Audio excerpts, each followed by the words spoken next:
Hello beautiful people, उम्मीद करता हूँ कि आप सब खैरियत से होंगे। आपका टाइम ज़ाया किए बगैर पहले काम की बात करते हैं और आखिर में बाकी बातें करेंगे। चलें शुरू करते हैं।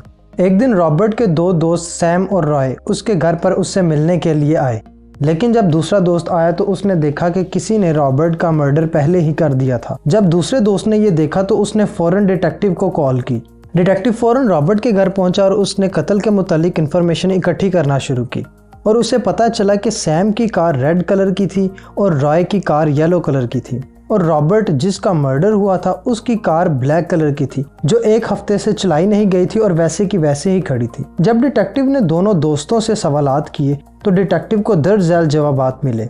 सैम ने कहा कि आज सुबह जब मैं आया तो रॉय की कार रॉबर्ट की कार के साथ यहाँ पहले से खड़ी थी, लेकिन जब डिटेक्टिव ने रॉय से पूछा तो रॉय ने कहा कि जब मैं सुबह आया तो सैम की कार यहाँ पहले से रॉबर्ट की कार के साथ खड़ी थी। क्या आप बता सकते हैं कि इन दोनों में से झूठ कौन बोल रहा है? आपके पास इस पहेली का जवाब देने के लिए 30 सेकंड्स हैं। चलें टाइम शुरू करते हैं।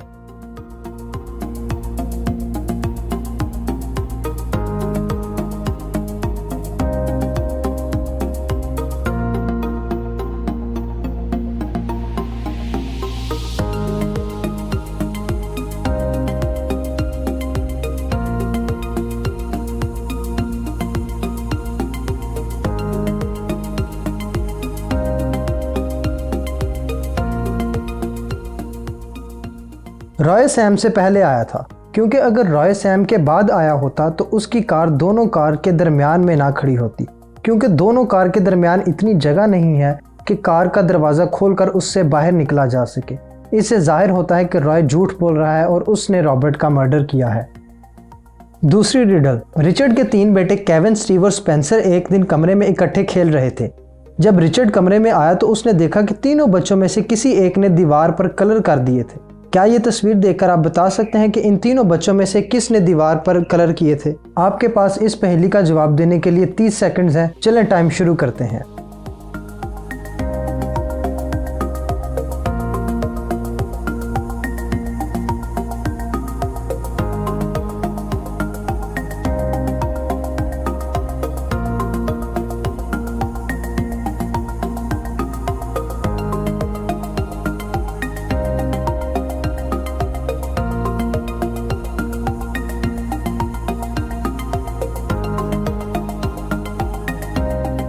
दीवार पर मौजूद निशान एक ऊंचाई पर मौजूद है, इसलिए केविन और स्पेंसर इस तक नहीं पहुंच सकते क्योंकि उनकी हाइट छोटी है, लेकिन स्टीव की हाइट लंबी है और वो इस निशान तक पहुंच भी सकता है। इससे साबित होता है कि दीवार को खराब स्टीव ने किया है। तीसरी रिडल। माइकल एक दिन अपने घर में खेल रहा था कि किसी ने उसके घर में से उसको किडनैप कर लिया, लेकिन किसी न किसी तरह वो उस किडनैपर से बच गया और अपनी माँ के पास आ गया। माइकल की माँ ने डिटेक्टिव को बुलाया और सारा माजरा उसे बताया। माइकल बहुत डरा हुआ था, जिस वजह से वो किडनैपिंग के बारे में किसी से कुछ बात नहीं कर रहा था। डिटेक्टिव ने माइकल से कुछ इन्फॉर्मेशन लेने की कोशिश की, लेकिन माइकल अपने डर की वजह से बिल्कुल खामोश रहा। कुछ बताने के बजाय माइकल ने डिटेक्टिव को एक पेंटिंग दिखाई जो उसने किडनैप होने के दौरान बनाई थी।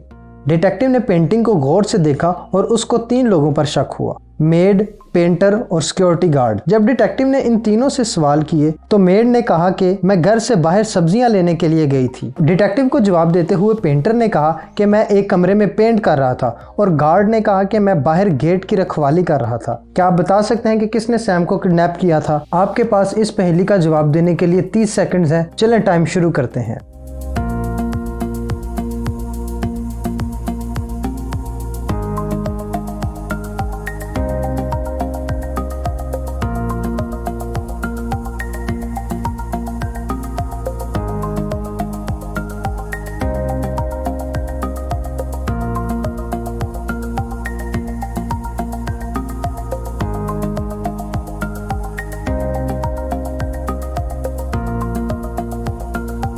पेंटर के ड्रेस पर बिल्कुल उसी रंग के निशान हैं जिससे सैम ने अपनी पेंटिंग बनाई थी। ये तभी मुमकिन है जब पेंटर ने सैम को अपने पास रखा हो।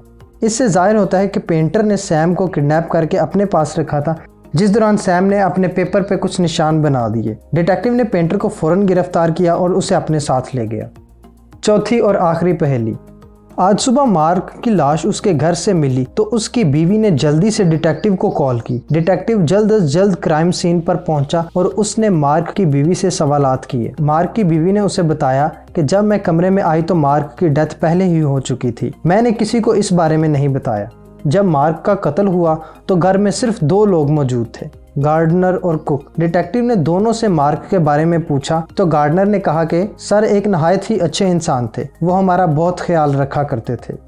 और कुक ने डिटेक्टिव को जवाब दिया कि मैं सर के बारे में ज़्यादा नहीं जानती, लेकिन मुझे सिर्फ इतना पता है कि सर को खाना खाना बहुत पसंद है। क्या आप बता सकते हैं कि गार्डनर और कुक में से मर्डर किसने किया है?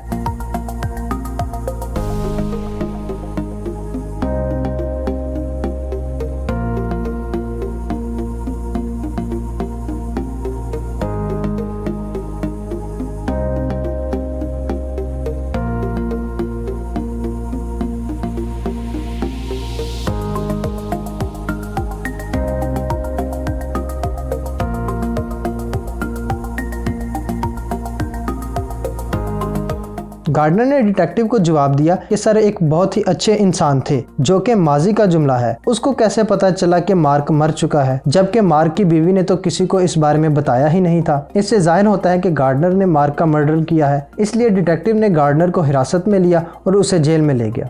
उम्मीद करता हूँ कि आपको ये रिडल्स पसंद आई होंगी।